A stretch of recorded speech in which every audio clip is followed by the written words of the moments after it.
नमस्कार, मेरा नाम मेघा कुमारी है। आज मैं आप लोग को कक्षा 11वीं का जीव जगत का वर्गीकरण बायोलॉजिकल क्लासिफिकेशन का भाग दूसरा पढ़ाने जा रही हूँ। पिछले वीडियो में हमने परिचय जाना था, मतलब कि इस होल चैप्टर में हमें क्या क्या पढ़ना है, कितने तरह के किंगडम के बारे में जाननी है, कितने तरह के क्लासिफिकेशन के बारे में जानना है, उसके बारे में परिचय जाना था। आज की वीडियो में हम मोनेरा जगत के बारे में जानेंगे कि मोनेरा जगत क्या होता है और इसमें कौन कौन से प्लांट, एनिमल्स ये सब आते हैं। मोनेरा जगत का परिचय। सभी बैक्टीरिया मोनेरा जगत में आते हैं। यह सूक्ष्म जीवों का सबसे बड़ा समूह है। हर जगत पाए जाते हैं। मिट्टी, जल, बर्फ, गर्म झरने, मरुस्थल, गहरे समुद्र। उदाहरण ई कोलाई मनुष्य की आंत और है स्ट्रेप्टोकोकस गले का संक्रमण। मोनेरा जगत यानी सबसे पुराने और छोटे जीवों का समूह। सभी बैक्टीरिया इस जगत में आएंगे क्योंकि वो सबसे छोटे होते हैं, इसलिए यहाँ क्या क्या मिलता है इसके बारे में जानो। जैसे कि मिट्टी में आप देखे होंगे कि जो छोटे बैक्टीरिया होते हैं वो मिट्टी में भी पाए जाते हैं क्योंकि मिट्टी में उन्हें मिलता है पोषण। जैसे जहाँ पर पौधे होते हैं आप देखिएगा वहाँ पर छोटे छोटे आपको कीड़े दिखेंगे, वो क्या करते हैं, पौधों को पोषण का भी देने का काम करते हैं।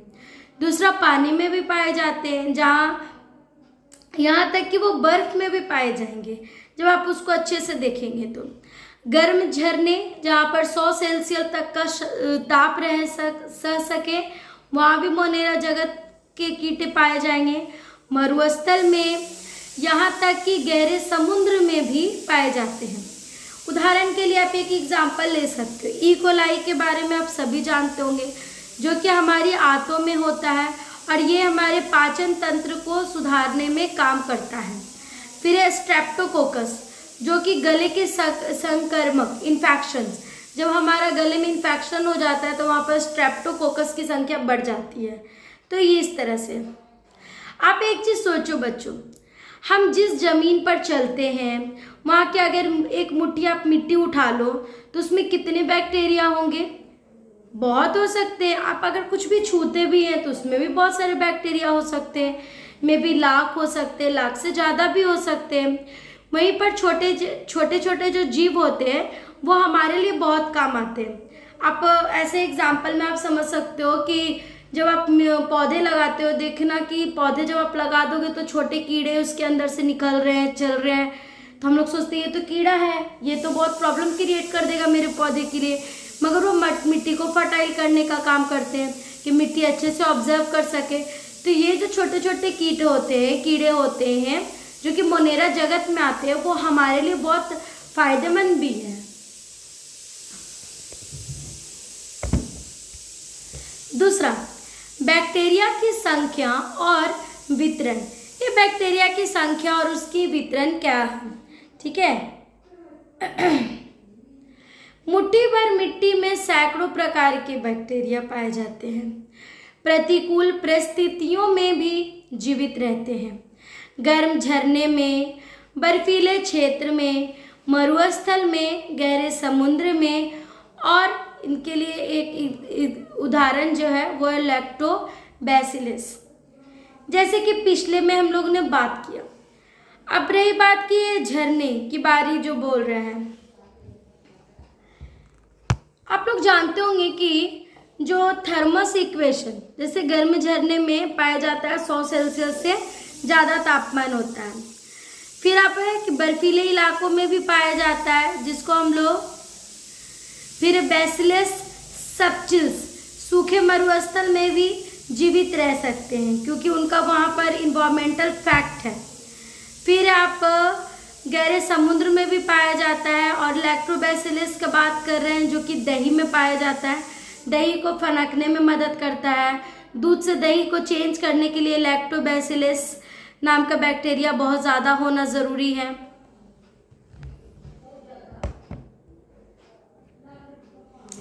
बर्फीले क्षेत्र में हमको जो पाया जाएगा वो रहेगा सायोबैक्टर्स, मरुस्थल में बैसिलस सेप्टिल्स, गहरे समुद्र में सेवानिला।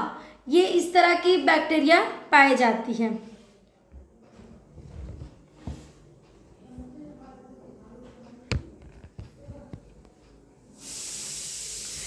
जैसे आप लोग जानते होंगे कि इंसान हर जगह नहीं रह सकता है, नहीं ना रह सकता है, क्योंकि उसका बॉडी टेम्परेचर अलाउ नहीं करेगा। लेकिन जो बैक्टीरिया होते हैं वो कई कई जगह जो होते हैं उनको रहना नामुमकिन उनके लिए भी हो जाता है। अब जैसे कुछ बैक्टीरिया गर्म जगह पे रहते हैं, आप उसको जाके ठंडा में रख दोगे तो वो क्या होगा, वो सर्वाइव नहीं कर पाएगा, वो मर जाएगा। अगर कुछ ठंडे में रहते हैं उनको गर्मी में रख दोगे तो वो मर जाएगा।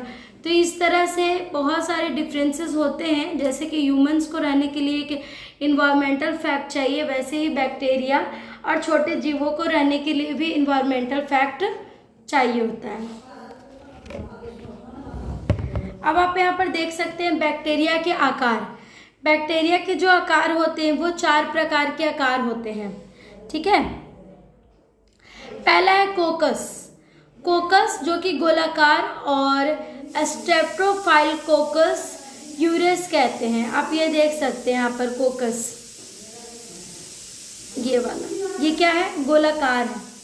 दूसरा है बैसिलस जो कि छाड़ाकार के जैसा होता है, ये है, ये देख रहे हैं, ये छाड़ाकार की जैसा होगा। तीसरा है विब्रियो, ठीक है।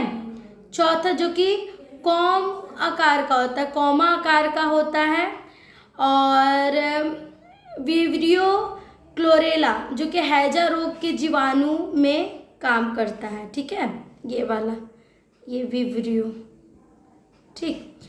तीसरा है स्पाइलिसिम, ठीक है, ये आपका स्प्रिलाकार का होता है, स्प्रिल जैसे कि स्प्रिंग होता है ना वैसे आकार का होता है, ये आप देख सकते हैं यहाँ पर।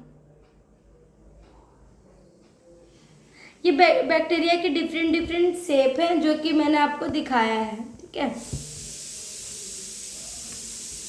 तो याद रखिए जो कोकस होगा वो गोल होगा, बैसिलस जो होगा वो छड़ जैसे होंगे, और विब्रियो जो होगा वो कॉमा के जैसा होगा, जैसे कॉमा देखते हो ना कॉपी में वैसा होगा। स्पाइलिन्स जो होगा वो स्पिल आकार का होगा, इसमें देख रहे हैं लंबे लंबे। और ये फ्लैजिला है जो कि पोषण को सोखता है, न्यूट्रिशंस को अपने अंदर लेता है, ठीक है, ये हो गया।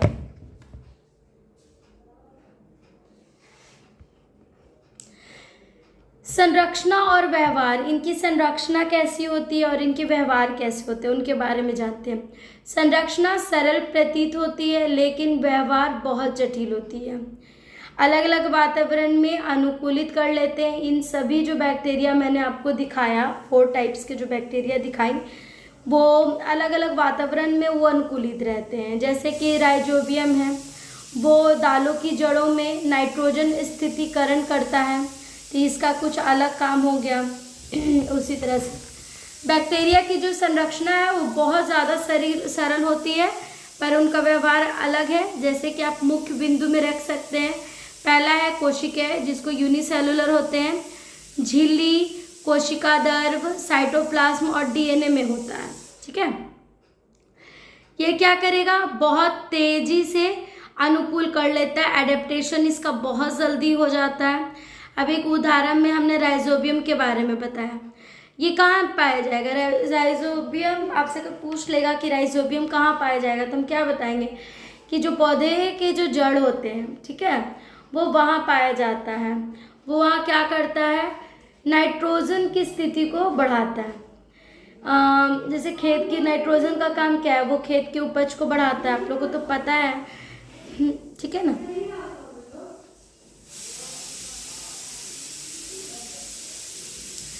जो एक छोटा सा बैक्टीरिया होता है वो बहुत स्टीम में होता है, वो अपनी ज़रूरत के हिसाब से वो क्या करता है, अपनी चीज़ों को बदल सकता है।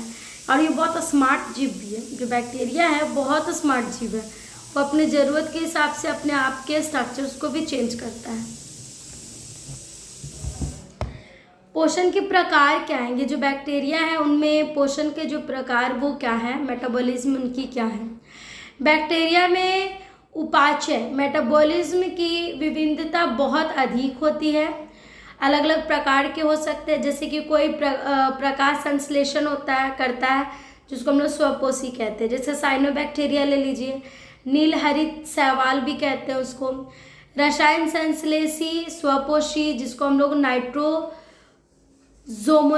नाइट्रोजन चक्र की सहायक बोल सकते हैं। परपोषी जिसको हम लोग सैल्मोनेला बोल सकते हैं, जो भोजन से बीमारी इकट्ठा करता है।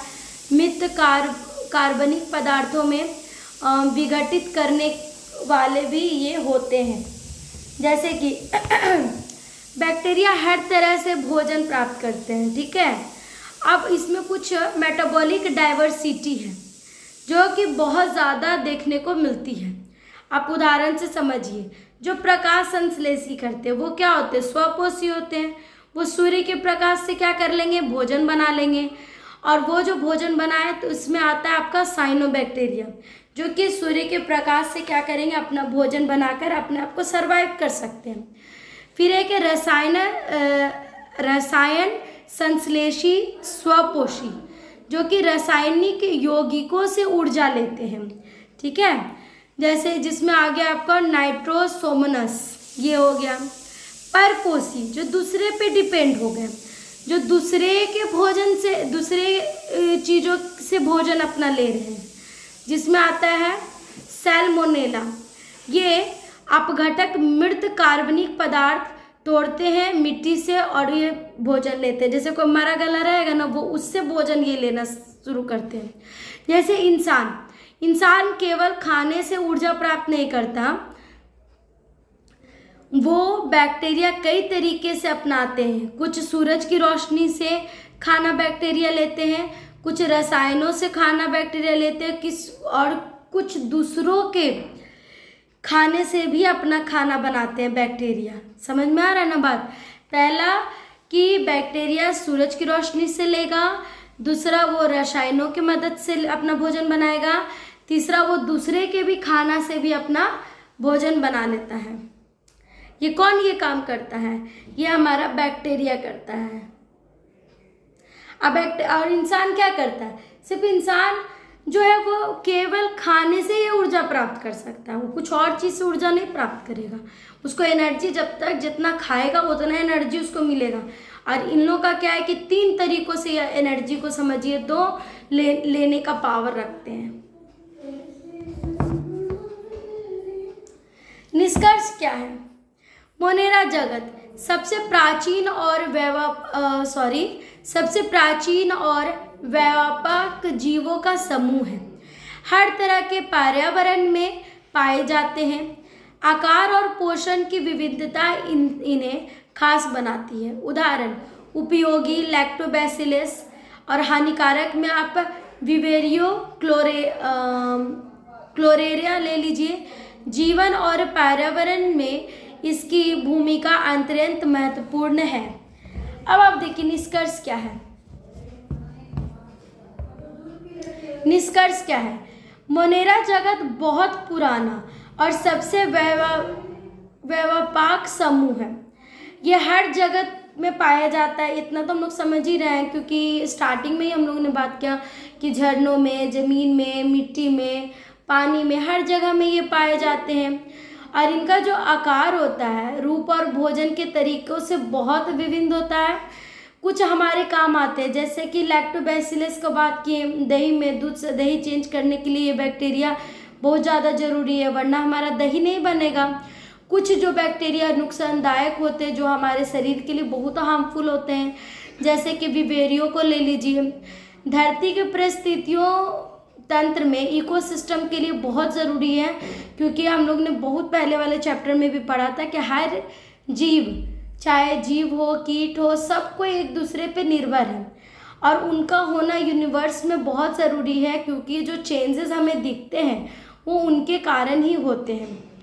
अब सोचने वाली ये बात है कि अगर बैक्टीरिया नहीं होगा तो क्या दही जमेगी? आप लोग सोचिए, अगर बैक्टीरिया नहीं होगा तो क्या दही जमेगी?